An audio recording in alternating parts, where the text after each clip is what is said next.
అంటే ప్రతి మూవీ చూసిన తర్వాత కొన్ని మూవీస్ మధ్యలో ఫ్లాప్ అవ్వడం జరిగింది రాజ్ తరుణ్. ఎందుకు?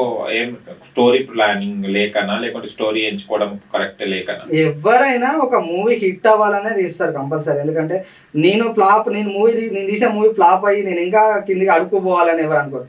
సో తను డైరెక్టర్గా మన డైరెక్టర్ ఎట్లా అయితే ఎక్స్ప్లెయిన్ చేస్తాడో, ఓకే నాకు మూవీ సెట్ అవుతుంది నేను తీయగలుగుతాననే తీస్తారు. కానీ అది ఒక మరి ఎందుకో తెలియదు కానీ ఒక పరిస్థితుల ప్రభావం, అంటే ఆ సొసైటీకి ఆ టైమింగ్లో సెట్ కాకపోవడం కొన్ని జరుగుతూనే ఉంటాయి అలా. ఓకే. అండ్ ఇది ఏంటిది లావణ్య ఈ రాజ్ తరుణ్ది అసలు ఈ గొడవ అనేది కంటిన్యూగా అయితేనే ఉంది. అసలు మీ మైండ్ ప్రకారం అసలు గొడవ ఎందుకు రావచ్చు, అసలు రావడానికి ఏం రీజన్ ఉండొచ్చు? తను స్టార్టింగ్ నుంచి లావణ్య అయితే కంపల్సరీ డబ్బు ఎక్స్పెక్ట్ చేసి వచ్చింది.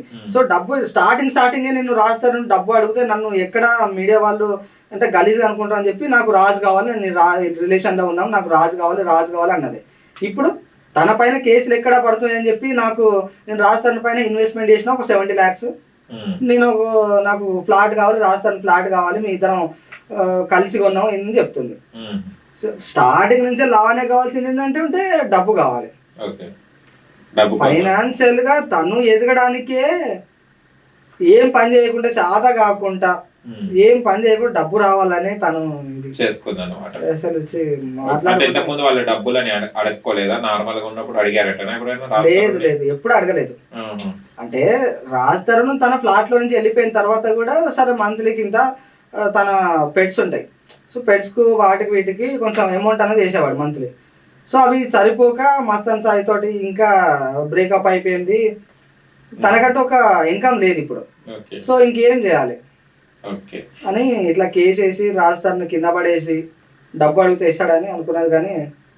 కానీ చూస్తే ఇద్దరు రాజ్ తరుణ్ అయినా లావణ్య ఇద్దరు బూతులు మాట్లాడుకున్నాయి. అంటే ప్రేమగా మాట్లాడుకున్నా తిట్టుకున్నా తెలియదు, కానీ కొన్ని బూతులు కూడా బయటికి వస్తున్నాయి. అంటే ఇంత పచ్చిగా మాట్లాడుకుంటారు ఇద్దరు. రాజ్ తరుణ్ బూతులు విన్నారు ఎప్పుడైనా? రాజ్ తరుణ్ బూతులు ఇవ్వండి. రాజ్ తరుణ్ ఒక 5% ఎంత రెస్పెక్ట్ ఇవ్వాలో అంత ఇచ్చండి. మీరు అంటే లావణ్య చూసిన వీడియోలలో కూడా మీరు కాల్ రికార్డ్స్ లో తన ఆడియోలో వినొచ్చు. రాజ్ తరుణ్ ఒక్క మాట అనలేదు. అది గలీజ్ మాటలు మాట్లాడుతుంది రాజ్ తరుణ్.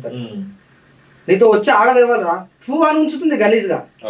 సో అది ఎంతవరకు కరెక్ట్? అంటే తను ఒక ఫ్లాట్ లో తెలియకుండా ఆడియోలోనే మనం విన్నాం తను ఎంత పచ్చిగా మాట్లాడుతుందో. రాజ్ తరుణ్కి అట్లాంటి మాటలు అసలు వచ్చినాయి. ఎందుకంటే తను ఒక ఆంధ్ర అబ్బాయి, మనకు వాళ్ళు తెలుసు ఆంధ్ర వాళ్ళ గురించి ఎంత రెస్పెక్ట్ ఇస్తారో, వాళ్ళు ఎంత రెస్పెక్ట్ ఇస్తారో మనకు ఆన్సర్ కూడా అంత రెస్పెక్ట్ తీసుకోవాలి.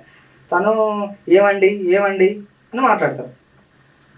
ఇప్పటికి కూడా తనకాడ ఏమైనా ఎవిడెన్స్ ఉంటే మీడియాకి చూపించండి అంటున్నాడు తప్ప తన ఏం బ్లాక్మెయిల్ చేస్తలేడు లావణ్యని. కానీ ఇన్ని వీడియోస్ ఏవైతే ఎవిడెన్స్ ఇవన్నీ ఎలా కలెక్ట్ చేసి ఉండొచ్చు? శేఖర్ భాష దగ్గర, ఆర్జే శేఖర్ భాష దగ్గర ఎందుకున్నాయి ఇవన్నీ? ఇక అది మనకు తెలియదండి. నేను దగ్గరగా ఉంటాను కానీ ఆర్జే శేఖర్ భాష దగ్గర మనకి ఎట్లా వచ్చినా మనకంటే ఒక ఎవిడెన్స్ అని తెలియదు. ఎందుకంటే నేను శేఖర్ అనే తోటి చాలా రోజుల కిందనే మాట్లాడినా. సో ఇది ఇంకా ఎక్కడికి పోతుంది అంటే నాకు కూడా తెలియదు. మీ అన్నయ్య అసలు ఎక్కడికి పోతాడో నాకు కూడా అర్థం కావట్లేదు. ప్రతి ఒక్క ఎవిడెన్స్ అనేది తీసుకొచ్చిన కోర్టులో సబ్మిట్ చేస్తా ఇవన్నీ అని చెప్పడం జరిగింది. ఖచ్చితంగా మీ హీరో గారికి న్యాయం జరిగేలా నేను ట్రై చేస్తాను అని చెప్పడం జరిగింది.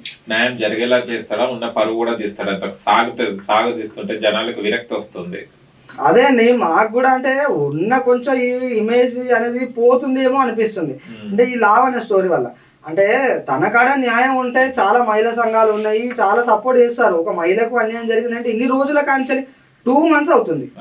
సో ఒక్కరనే వచ్చి సపోర్ట్ చేయాలి కదా.